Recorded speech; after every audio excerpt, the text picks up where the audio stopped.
Hi friends, আমি কোয়েল। আমি আজকে একটা গুরুত্বপূর্ণ তথ্য নিয়ে চলে এসেছি, সেটা হচ্ছে করোনা ভাইরাস। স্টপ করোনা, এটা হচ্ছে আজকের আমার ভিডিওর থিম।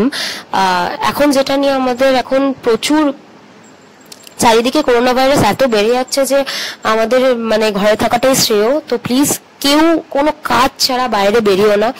আর অর্ধেক স্কুল কলেজ অফিস বন্ধ হয়ে গেছে, সো তোমরা প্লিজ বাড়িতেই থাকো, এইটা ছুটি ভেবে বেড়াতে যেও না। তো করোনা ভাইরাস রুখতে আমরা কি কি ব্যবহার করতে পারি সেটাই আমি আজকে তোমাদেরকে বলবো। মাস্কটা খুব ইম্পর্টেন্ট জিনিস, সেটা আমরা যেন পরে থাকি সেটাই আমাদের দেখতে হবে। শুধু আমরা না, আমার সামনে যে মানুষটি আছে সেও যেন মাস্ক পরে থাকে, যাতে তার জার্মস গুলো আমার শরীরে বা আমার জার্মস গুলো তার শরীরে না যেতে পারে। এবং এই মাস্কটা ভালো করে ধুয়ে আমরা রেগুলার ইউজ করলে খুব ভালো হবে। শুধু বাইরে বেরোনো নয়, ঘরে থাকাকালীনও আমরা যদি মাস্ক পরে থাকি তো বেটার হবে। প্রচুর পরিমাণে জল খান, কারণ জল আমাদের ইমিউনিটি পাওয়ারটাকে বাড়াতে সাহায্য করে। তো জল যদি বেশি খাওয়া হয়, জলটা খেলে আমাদের ইমিউনিটি পাওয়ার বাড়বে, এবং ইমিউনিটি পাওয়ার বাড়লে আমাদের যে কোনো রকম ইনফেকশন থেকে আমরা বেঁচে থাকতে পারবো। দিনে এভরি আধ ঘন্টা পর পর যদি আমরা জল খাই, আমাদের ইমিউনিটি পাওয়ারটা বাড়বে এবং আমরা যে কোনো জার্মসের হাত থেকে বাঁচতে পারবো। জল খাওয়ার নিয়ম হচ্ছে, আমরা যদি একটুখানি ঈষদ উষ্ণ জল খাই তাহলে সেটা বেশি কাজ দেবে, কারণ একটু উষ্ণ জল আমাদের জার্মসের হাত থেকে বাঁচাতে সাহায্য করে। এই সময় করোনা ভাইরাসের হাত থেকে আমরা বাঁচতে পারি শুধুমাত্র গরম খাবারের থেকে।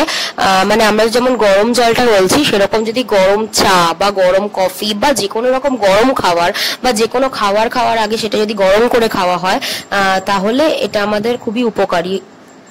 মাথায় রাখতে হবে, করোনা ভাইরাস কিন্তু ঠান্ডায় বেশি অ্যাটাক করে। তার জন্য এই কিছুদিন যদি আমরা একটুখানি কোল্ড ড্রিঙ্কস, আইসক্রিম বা ঠান্ডা জাতীয় কোনো খাবারের থেকে দূরে থাকতে পারি, তাহলে সেটা আমাদের জন্য ভালো এবং আমাদের আশেপাশের লোকের জন্যও ভালো।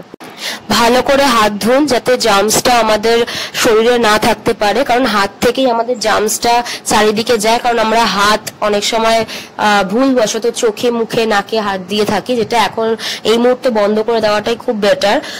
সো 20 মিনিট পর পরে যদি দিনে আমরা একটু হাত ধুতে পারি, তাহলে আমাদের কাছে এই জার্মসটা আসতে পারবে না। যে কোনো স্যানিটাইজার বা হ্যান্ড ওয়াশ দিয়ে প্রত্যেক 20 মিনিট অন্তর অন্তর ভালোভাবে হাত ধুন। So please be careful, stop corona. আবার বলছি, নিজেরা যদি সতর্ক থাকতে পারি তাহলে খুব ভালো হয়। আতঙ্কিত নয়, সতর্কিত করুন, তাহলে আমরাও বাঁচবো, আমরা সবাই বাঁচবো, আবার ভালোভাবে কাজ করতে পারবো। সো আশা করি তোমাদের ভিডিওটা ভালো লেগেছে। ভালো লাগলে লাইক, কমেন্ট, শেয়ার করো। আর করোনা রুখতে এই সব কিছু মেনটেন করে চলো, এতে আমরা আশা করি প্রত্যেকে খুব ভালো থাকবো। Thank you.